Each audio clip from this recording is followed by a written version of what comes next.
سلام علیکم، امیدوارم حالتون خوب باشه و روزای خوبی رو در پیش داشته باشید. امروز دارم میرم دانشگاه، ولی نه اون دانشگاهی که ثبت نام کرده بودم. تو کانالم اولی ویدیوش هستش، ولی خب بنا به دلایلی نتونستم اونجا بمونم، ولی 1 سال اونجا بودم. داستان ما دیگه تموم شد، خداحافظ. دوره زبانم رو تکمیل کردم و تونستم سرتیفیکیت اونجا رو بگیرم. سرتیفیکیت آره. فیلو سرتیفیکیت الو آقا دلم خیلی پره، چون واقعا مجبور شدم دانشگاه رو تغییر بدم و برم سمت اروپایی، ولی دانشگاه خوبیه و امیدوارم بتونم اونجا موفق باشم. ولی سختش اینه که باید دوره ترکی رو بگذرونم، چون کسایی که میدونن من داخل استانبول زندگی میکنم. 1 سالی هست که اینجا هستم و سال دوم هستش. به حضرت عباس داری دروغ میگی. و قرار روزهای خوبی رو رقم بزنید. در آینده قرار مهاجرت کنم به یکی از کشورها، احتمال 99% کانادا. دوست داشتم شما رو با خودم همراه کنم از روزمرگی‌های زندگی. چند تا ویدیو قبلی هم هستش، میتونید نگاه بکنید و سعی میکنم ویدیوهای بهتری رو براتون ارائه بدم و حتما منو سابسکرایب بکنید تا بتونیم تو این کانال بزرگ و بزرگتر بشیم. اونایی که منو نمیشناسن، من دانیال هستم، اسم اختصاصیم هستش، ولی محمد فرشته صدام میکنن داخل ایران و ارزم به حضورتون داخل استانبول. و زندگی خوبی دارم، شرایط ایدئاله، فعلا با همه چیز کنار اومدم، ولی امیدوارم روزای خوبی رو در رقم بخوره و بتونم ثبات زندگیمو بچینم. بسم الله الرحمن الرحیم. پروردگار هر جوری از ما رو به گاییدن نده، فقط ما میترسیم. امروز هم که الان اومدم بیرون، هوا تا الان داشت باد میومد، یعنی خدا وکیلی اینجوری باد میخورد تو صورتم. هرچند الان فکر کنم صدای باد میشنوید، گوش من داره احساس میشه و 1 ساعت پیش هم داشت بارون میومد. هوای استانبول مثل خودشون میمونه، یعنی هیچیشون معلوم نیستش که چه جوری هست. یا خود کلاه من بلند شده الان. میخوام سر جات بخوام. همه چیزش خوبه، فقط بیادبه. بعد الان هم دارم میرم سمت اروپایی، کلاسامو تحویل بگیرم. نه، منظورم اینه که کلاسامو مشخص بکنن، یه سطح زبان باید ارائه بدم از خودم. الان تو محوطه خونه خودم هستم، این محوطه‌شه، خیلی خوشم میاد از محوطه خونم.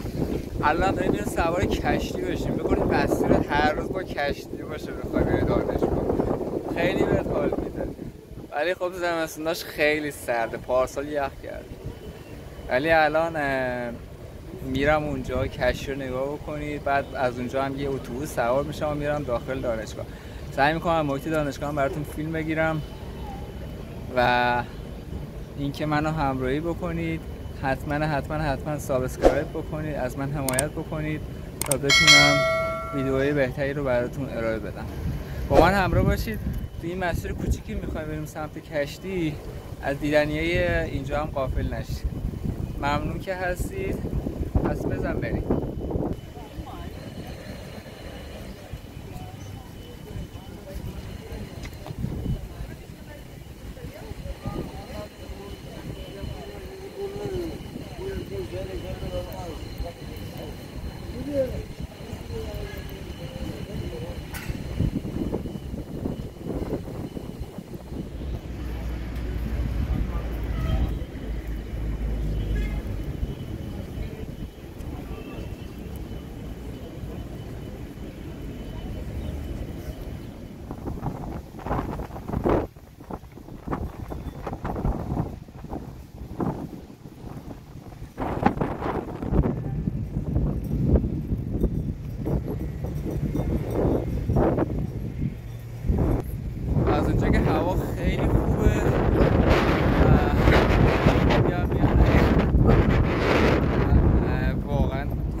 هستش.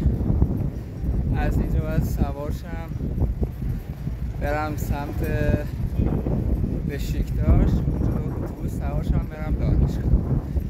این قسمتی هم که میبینید سمت ساحلیش هستش، اکثر میاد عکس میداره و خارج زیاده.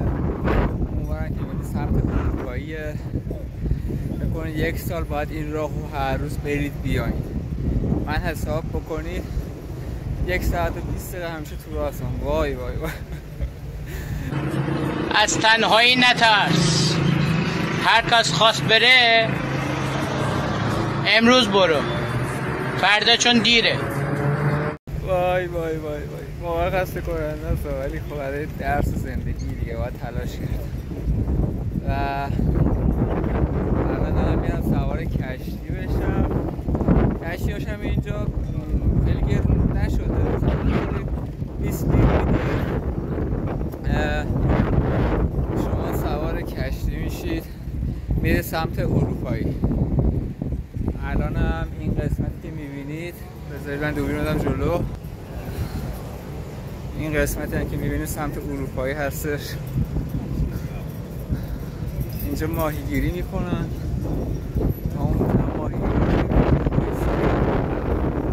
ماهیگیری ریز ریز میگیرن. هوا خیلی خوبه، خیلی آسمون رو نگاه کنید. مصر هوا چطور؟ ملولمه. Can you speak English? واقعا لذت بخشه. این قایقی که اینجا هستش شخصیه، یعنی اینکه شما پول میدید مستقیم میبرتون سمت اروپایی. الانم اون کشتی کروزی هم که اونجا نگاه میکنید سمت گالاتای هستش، بزرگترین کشتی توریستی که اومده. ویدیوشو گذاشتم، میتونید برید نگاه بکنید، حتما نگاه کنید و لذت ببرید.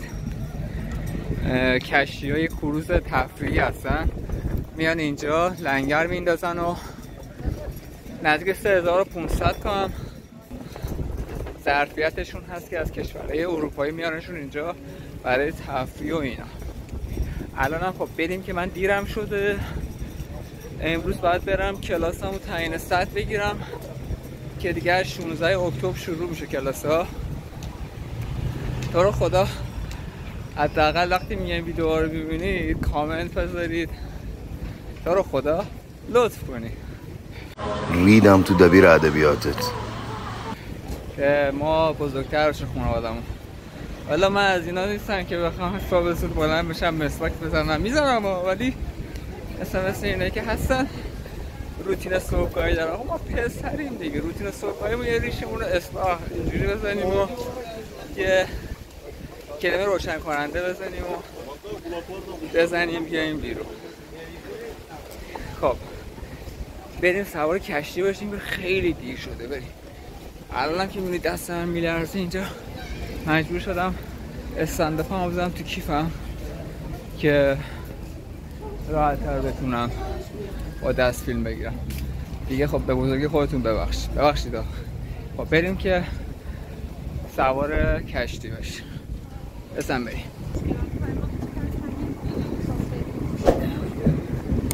خب ما الان سوار شدیم، بریم طبقه بالا، یه ویو بالا بگیریم.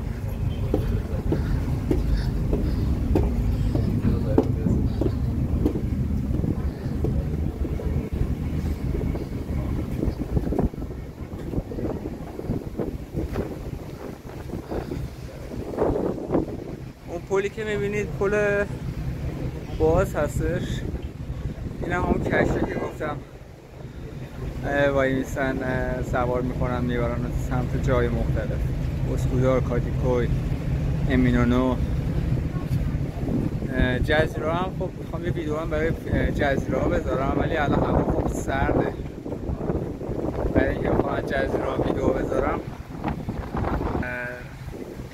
تابستون میطلبید که بذارم، ولی خب حتما یه سفره دیگه، یه سفر میرم اونجا یه ویدیو براتون میگیرم از تو جزیره ها لذتشو ببرید.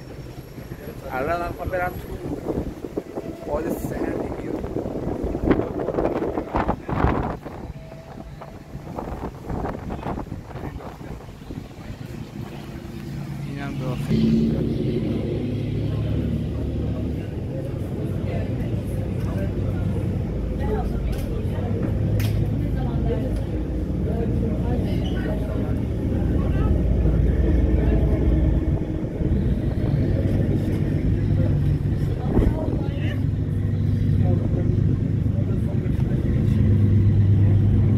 این برم نگاه بکنیم. خلاصه که زندگی تو استانبول خوبه، فقط بتونی با شرایطش کنار بیای خیلی ایدئاله برات. امیدوارم روزای خوبی برای هممون باشه و منو دنبال بکنید. خیلی کارا داریم، یه برنامه‌های تیمی دارم برام که و بریم تو دانشگاه دیگه. خب من رسیدم دانشگاه، خیلی تورا نبودم، همون 1 ساعت و خورده‌ای شد، 1 ساعت و رو. الانم دارم میرم داخل و برم ببینم به چه نحویه. از اینکه تا الان منو دنبال کردید خیلی خوشحالم. حتما سابسکرایب بکنید و پارت دوم دانشگاه رو براتون میذارم. از داخل دانشگاه میخوام فیلم بگیرم، یه ولاگ روزانه بذارم، ببینید دانشگاه به چه نحوی هست، از محیطش فیلم برداری کنید. چقدر ایرانی داره، ماشاءالله دانشگاه من خیلی ایرانی داره. مثلا تو ترکیه خیلی ایرانی زیاد شده و اکثرا کسایی که نمره نمیارن یا سطح کنکورشون پایینه با کمترین هزینه میان اینجا ثبت نام میکنن و 4 سال یا 2 سال درس میکنن. خب بزن بریم دانشگاه. حتما پارت بعدی رو ببینید که داخل دانشگاه رو براتون حتما به نمایش میذارم. مرسی که هستید. بادو ببینید، برو داره میبره. فعلا عزیزان دلم دوستتون دارم. فعلا خداحافظ.